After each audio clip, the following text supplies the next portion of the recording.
Hola, ¿qué tal? Buenas noches. Es momento para la información parlamentaria, una semana en la que los deberes escolares se han colado en el debate político. Y también la polémica mina de uranio que una empresa australiana quiere levantar en la provincia de Salamanca. Enseguida se lo vamos a contar, pero antes, titulares. Junta y oposición esgrimen distintos informes para señalar cuántos servicios de radioterapia son necesarios. El Ejecutivo entiende que 11 son suficientes y solo los reorganiza para una mejor atención. A punto de concluir la temporada alta de incendios, ustedes preguntan a los procuradores por las condiciones de los trabajadores forestales. Los grupos responden. La presidenta de las Cortes habla de transparencia y cercanía de los parlamentos en el High Festival de Segovia, por el que han pasado 25.000 personas.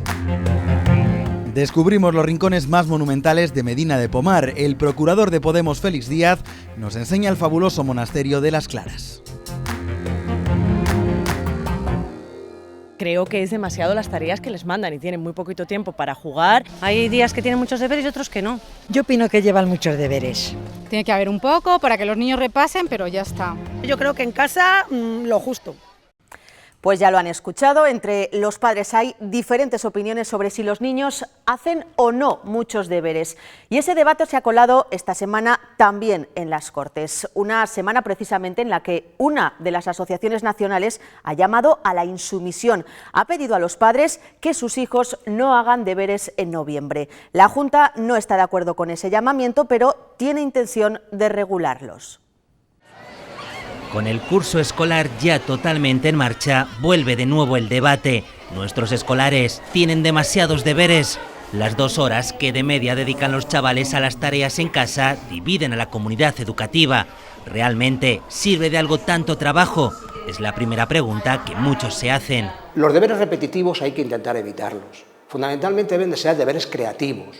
Deberes que el alumnado le obliguen a pensar, a tener iniciativa. Pero eso, aseguran muchos padres, no siempre ocurre y por si fuera poco, la falta de coordinación de los profesores agrava el problema. Porque no dan abasto, porque el de matemáticas pone 20 ejercicios, el de lengua otros 20, entonces no hay coordinación. Con este panorama, la Confederación Española de Asociaciones de Padres y Madres de Alumnos, la CEAPA, quiere que los fines de semana de noviembre no tengan deberes. Otra organización, la CONCAPA, no pide que se eliminen, pero sí que no sean desproporcionados. Actualmente los profesores tienen total libertad. Los deberes yo creo que son una parte fundamental también del trabajo del alumno, en el sentido en que tiene que asimilar cosas que son nuevas, cosas que son difíciles, y se exige un trabajo en ese sentido. En Castilla y León el debate ha llegado esta semana a las Cortes, aunque desde hace tiempo el Consejo Escolar trabaja mano a mano con la comunidad educativa. Su objetivo es que a lo largo del curso actual todos los centros tengan unas directrices generales que sirvan de referencia, porque en esto de los deberes más a veces es menos. Por desgracia, esto no se está traduciendo en mejores resultados académicos, más bien todo lo contrario, y si no ver el 17% de fracaso escolar que hay en la comunidad de Castilla y León. Lo que a priori parece difícil es que de forma general esas tareas tengan unos tiempos máximos. Dependiendo de cada uno de ellos y de la naturaleza de la tarea en sí, lo que a un niño le supone media hora, a otro le puede suponer 10 minutos. Una posible opción es que ese tiempo vaya incrementándose poco a poco. Un cuarto de hora por cada curso, de tal manera que eso también permita a los niños y a las niñas adquirir hábitos de estudio. Un cuarto de hora para los deberes en primero de primaria y así año tras año hasta llegar a hora y media en sexto. La propuesta es una más, pero parece claro que cualquier decisión debe implicar a todas las partes. Alumnos y alumnas, los padres, madres, los profesores, especialistas y otros colectivos educativos. Todos tienen que tener voz. Y esa voz será escuchada porque toda la comunidad educativa estará en el grupo de trabajo que se constituirá a partir del informe que la Junta ha encargado al Consejo Escolar. Una idea en la que todos los grupos están de acuerdo. La Consejería de Sanidad no va a crear nuevas unidades de radiología oncológica, a pesar de que el informe de la Sociedad Española de Oncología aconseja hacerlo.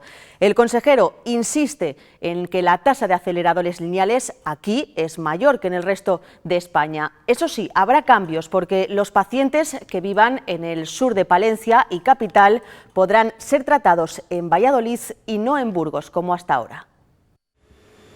Los servicios de radioterapia oncológica llevan meses en la opinión pública. La Consejería de Sanidad defiende la atención y se apoya en informes de instituciones que lo valoran de manera positiva. De quienes entienden más sobre el tratamiento del cáncer. El documento considera que los 11 aceleradores lineales que en 2015 atendieron a más de 5.000 pacientes son suficientes. Tiene menos importancia la planificación local y sí la regional, y ello por una razón fundamental que tiene que ver con los resultados. Sin embargo, la Sociedad Española de Oncología Radioterápica, SEOR, revela que las mayores dificultades de atención a pacientes oncológicos se dan aquí, en Castilla y León. La posición de la SEOR no parece nada clara, es decir, no parece coincidente después con los informes que usted plantea. El Partido Socialista y Podemos ponen la puntilla en las personas que han elaborado ese documento. Un informe de consenso hecho ad hoc al dictado de 5 jefes de servicio que van a lo suyo, que hablan de lo suyo, que les interesa la dotación de sus servicios. Y usted hace mucho énfasis en unos, pero sin embargo pasa como de puntillas en otro. El consejero ha recordado los compromisos como la creación de una enfermera gestora que ayuda a los pacientes o la revisión de las rutas. El Partido Popular pide medidas similares para otros enfermos. Que se comprometiera con otro tipo de pacientes que se desplazan a diario durante muchos kilómetros a pesar de tener muy cerca las unidades de tratamiento. Además, el titular de Sanidad ha anunciado que se atenderá a pacientes del sur de Palencia en Valladolid o de Segovia en Madrid. Estas medidas apuestan por potenciar las instalaciones actuales para garantizar que los hospitales tengan los medios tecnológicos más punteros. La Comisión de Sanidad ha analizado también una denuncia del Consejo de Cuentas sobre ciertas irregularidades en el Hospital de León en el año 2011. Este y otros asuntos se lo vamos a contar en poco más de un minuto. El consejero de Sanidad explicaba ante los miembros de la comisión que la justicia ha archivado en agosto la investigación sobre la adjudicación de 11 lotes quirúrgicos y algunas obras de mantenimiento en el Hospital de León en 2011. El grupo socialista, el que había pedido la comparecencia, insistía en analizar lo sucedido. Habría que ver qué se hizo mal para dar lugar a esas conclusiones del Consejo de Cuentas, esos 2 millones de euros del contrato que se adjudicó a los 6 centros privados de procesos quirúrgicos, pues parecía que se cuestionaban un poco. Yo creo que no se hizo mal en estos casos nada. El Consejo de Cuentas fue el que alertó de posibles irregularidades en esos 11 lotes de prótesis de cadera y rodilla derivados a clínicas privadas. Se investigó por posible prevaricación, aunque ya ha sido sobreseído. Por unanimidad salía adelante la proposición no de ley presentada por Podemos y enmendada por el Partido Popular para pedir a la Junta que siga potenciando la participación y el diálogo con la comunidad educativa. Esta división entre la Administración y la sociedad genera una inestabilidad y, sobre todo, una situación de desigualdad antónima al sentido de un sistema. Podemos alertaba de que la falta de vías de comunicación entre las familias y docentes y las administraciones genera malestar y desigualdad, aunque los populares defendían que ya se han puesto en marcha iniciativas a este fin. El Grupo Popular ponía sobre la mesa la petición para que la Junta desarrolle con carácter preferente las actividades que se enmarcan en la campaña Deporte Limpio, y PSOE y Ciudadanos enmendaban para que se haga en colaboración con el Consejo de Deportes de la comunidad.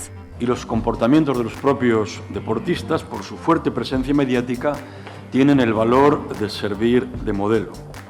En ocasiones, algunas de estas actitudes que se manifiestan en el seno de la práctica deportiva no son precisamente modelos ideales de comportamiento. Es por ello por lo que resultan necesarias iniciativas para fomentar la deportividad.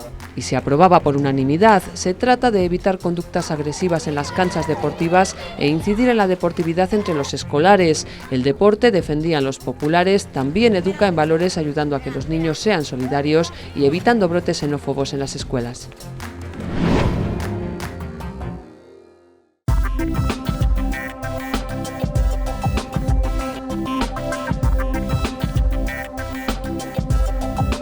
¿Qué piensan hacer para mejorar las condiciones laborales de los bomberos forestales?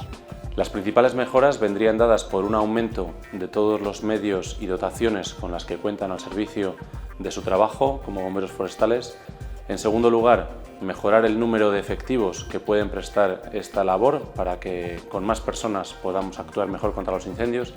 Y, en tercer lugar, un permanente diálogo social con todas las organizaciones sindicales para contemplar aquellas medidas que puedan mejorar sus condiciones laborales. El Grupo Parlamentario Socialista ha defendido desde el minuto 1 que los trabajadores que se queman realmente las botas en los incendios forestales tengan la categoría de bombero forestal. Es una categoría ya contemplada en lo que es el sistema de la seguridad social de nuestro país y, por lo tanto, significaría que esa necesidad de que nuestra comunidad autónoma cuente con las mejores condiciones laborales para los mismos se pueda poner en marcha. Vamos a proponer la modificación de la ley de contratos para que así acabar con las bajas criminales que permiten que la Junta de Dinero a Empresas en las licitaciones y los trabajadores cobren menos de 600 euros al mes. Y también vamos a proponer el reconocimiento de la categoría de bombero forestal para poder a su vez hacer un cuerpo unificado y público de bomberos y también darle un reconocimiento a la profesión a través de módulos de formación profesional en nuestra comunidad de Castilla y León. Ciudadanos apuesta por una ley marco de prevención, de extinción y de prevención de incendios. Desde luego también apuesta por la creación de una academia de bomberos en Castilla y León para la formación, coordinación y desde luego regulación de todos los bomberos en esta comunidad autónoma. No es lógico que haya bomberos en Valladolid o en Salamanca o en Ávila que cobren de modo diferente y tengan diferentes estatus. Queremos una coordinación en todas las entidades públicas, ayuntamientos, diputaciones, juntas de Castilla y León, para que los servicios profesionales de bomberos estén coordinados y si sepamos dónde haya que acudir. Mientras vemos este programa, resulta que hay más de 1.000 trabajadores haciendo cortafuegos 12 horas al día por 850 euros al mes, a sueldo de la Junta de Castilla y León, que lo reparten más de 80 empresas entre contratas y subcontratas. Y frente a ello, Izquierda Unida Equo proponemos un cuerpo público de bomberos forestales que trabaje durante todo el año con sueldos dignos.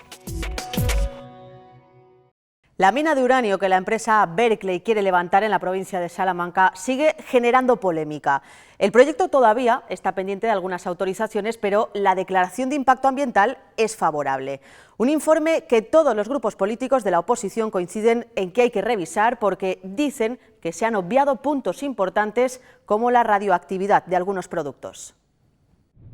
La futura mina de uranio de Retortillo y Villavieja de Yeltes en Salamanca no solo divide a los vecinos, también a las formaciones políticas.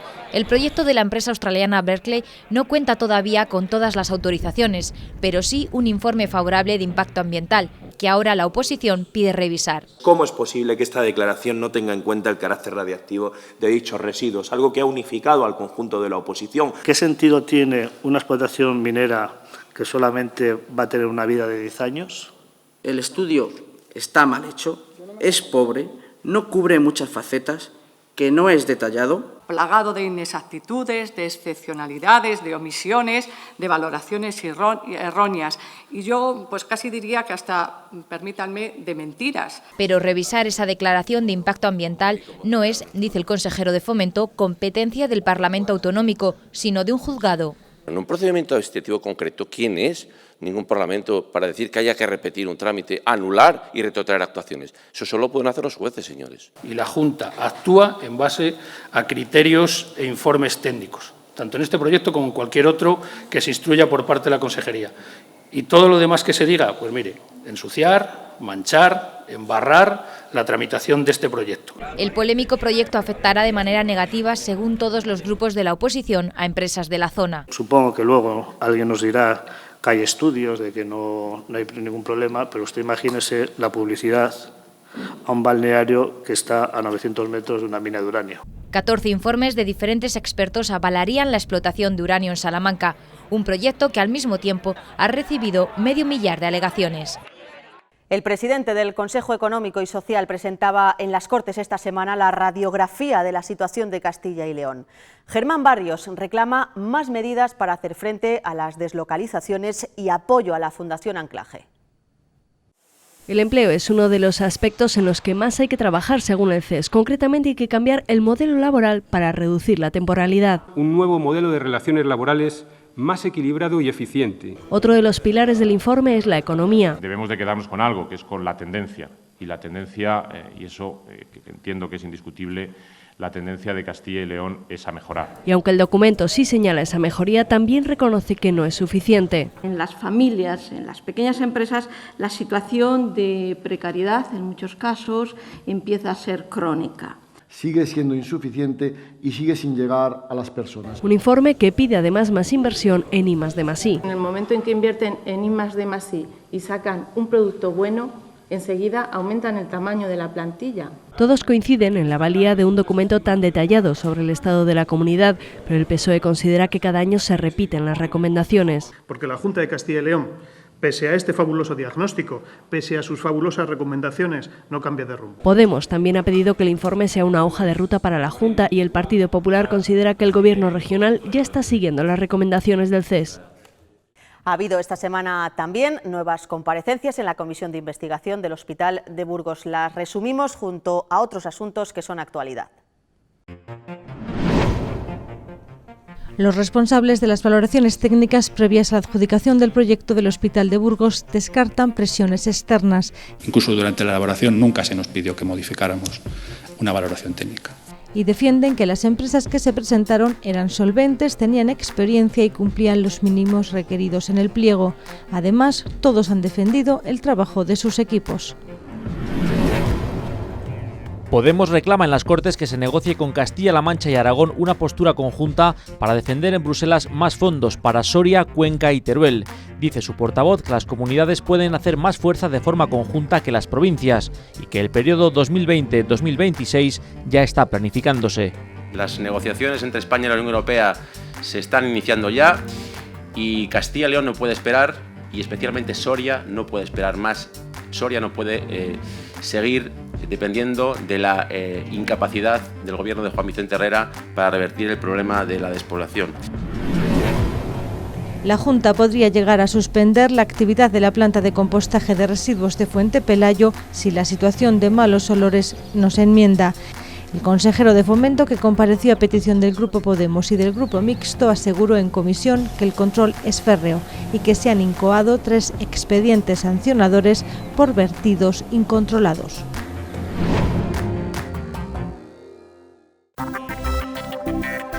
Puede estar en contacto directo con las Cortes de Castilla y León a través de sus redes sociales. En Twitter, @cortes_CYL. Y en Facebook y Google Plus buscando por Cortes de Castilla y León. El Parlamento escucha también a través de Internet la voz del ciudadano.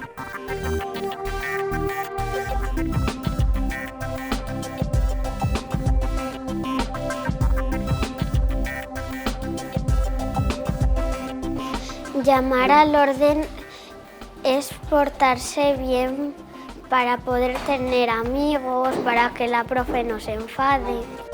Llamar al orden significa no hacer caso a la profesora, no insultar, no pegar y ponerse en la fila en orden. Si la profe dice que hagamos esto, lo tenemos que hacer porque si no, nos castigan. El presidente, que es la máxima autoridad de la Cámara dentro del recinto parlamentario, tiene atribuidas una serie de facultades para mantener el orden de los debates, para dirigir y ordenar los debates. Y una de las cosas que puede hacer es, siempre de acuerdo con el reglamento, porque su misión es hacer cumplir el reglamento, es llamar al orden a un procurador, a un orador, que vierta palabras ofensivas para la Cámara, para otras instituciones, para cualquier persona o entidad. Y si el procurador, el orador, se niega a atender este requerimiento, le puede volver a llamar al orden e incluso tras 2 llamadas, a la tercera le puede llegar a retirar la palabra e incluso a expulsarle de la sesión, impidiéndole asistencia al resto de la sesión.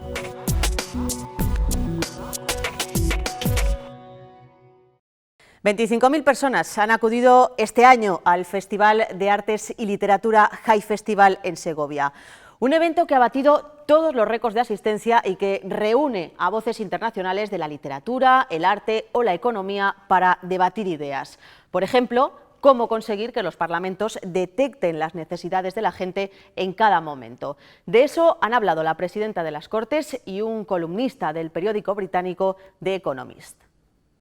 El Palacio Quintanar de Segovia, una de las sedes del High Festival, ha acogido una conversación a dos, cuyo tema central ha girado en torno a los nuevos retos del sistema parlamentario español. Los protagonistas, la presidenta de las Cortes de Castilla y León, Silvia Clemente, y el corresponsal de The Economist, Gilles Tremlett. Este es un tema que es interesante porque realmente hay muchas iniciativas todos los días que intentan introducir elementos nuevos en la democracia representativa.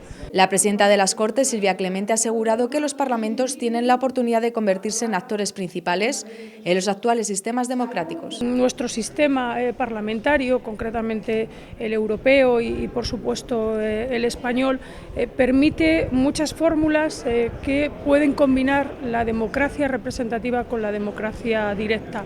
Desde las Cortes de Castilla y León se han puesto en marcha varias iniciativas que apuestan por el acercamiento al ciudadano. Nosotros hemos abierto las Cortes de Castilla y León para que todos los debates se puedan ver en directo a través de Internet y se puedan además ver a partir de cualquier dispositivo. Además, la presidenta ha avanzado que antes de finalizar el año, las Cortes de Castilla y León presentaron una nueva web que permitirá al ciudadano contactar con los grupos parlamentarios, entre otros temas.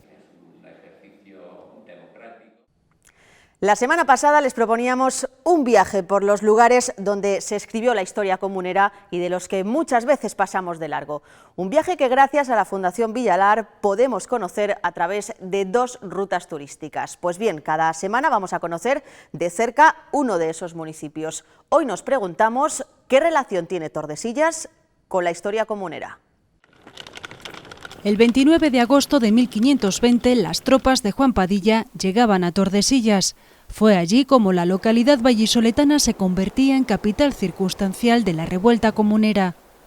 Intentaron sin éxito convencer a doña Juana, recluida en un castillo de Tordesillas, a que se pusiera al frente de la rebelión y apoyara a las comunidades, pero la madre del rey Carlos I no aceptó encabezar una rebelión contra su hijo. Esa no firma supuso que ganasen tiempo las tropas imperiales y 2 meses después entrasen en Tordesillas y tomasen Tordesillas. Además de conocer la historia comunera de este municipio, en la ruta está incluida una visita guiada por la Casa del Tratado. Pasó de trabajar en una cadena de supermercados a ser procurador de las Cortes por Podemos. Tiene 29 años, es licenciado en Ciencias Económicas y vive a caballo entre Medina de Pomar y Valladolid. Hoy acompañamos a Félix Díez por los rincones preferidos de su ciudad.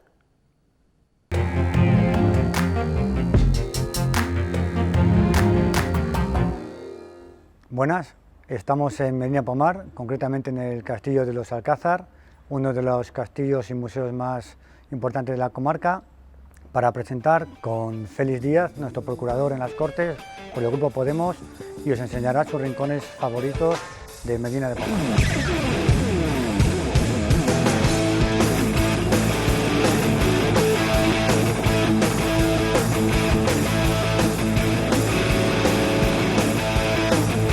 Estamos aquí en Medina de Pomar, este es el sitio donde nací, en donde he crecido, en donde tengo mis amigos, donde vivo habitualmente y donde desarrollo mi proyecto de vida. Bueno, ahora a medias entre Medina de Pomar y Valladolid. Medina de Pomar es una ciudad turística y de servicios en las merindades. Durante los meses de invierno viven 6.000 y 7.000 habitantes y durante los meses de verano nuestra población se multiplica por 6 o por 7 hasta llegar prácticamente a los 40.000 habitantes.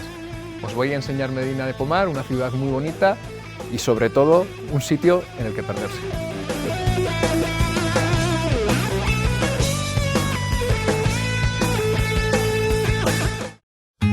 Y estamos aquí en uno de mis rincones favoritos, en el Alcázar de los Contestables o el Museo Histórico de las Merindades. Este castillo pertenece a la red de museos de Castilla y León. Se mandó a construir por los señores de Velasco alrededor del año 1370-1380.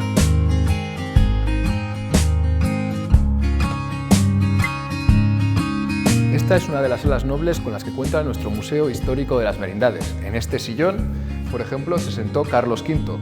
La ruta de Carlos V, el último viaje del emperador, es una de las grandes rutas con las que cuenta Medina de Pomar. Itinerario cultural europeo narra el último viaje del emperador desde donde desembarca en Laredo hasta su retiro en el monasterio de Yuste.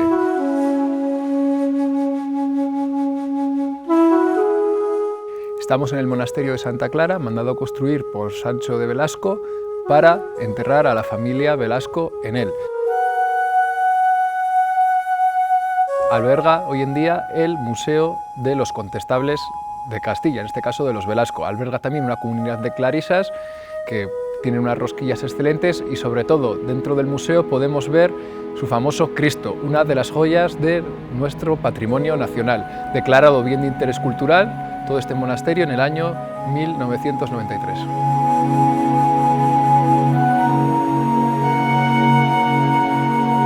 Estamos en la sala capitular, donde podemos ver numerosos relicarios. También tenemos unas antiguas tumbas de las monjas que eran enterradas en este monasterio y vemos el artesonado del techo, que es, yo creo, la parte más espectacular de esta sala.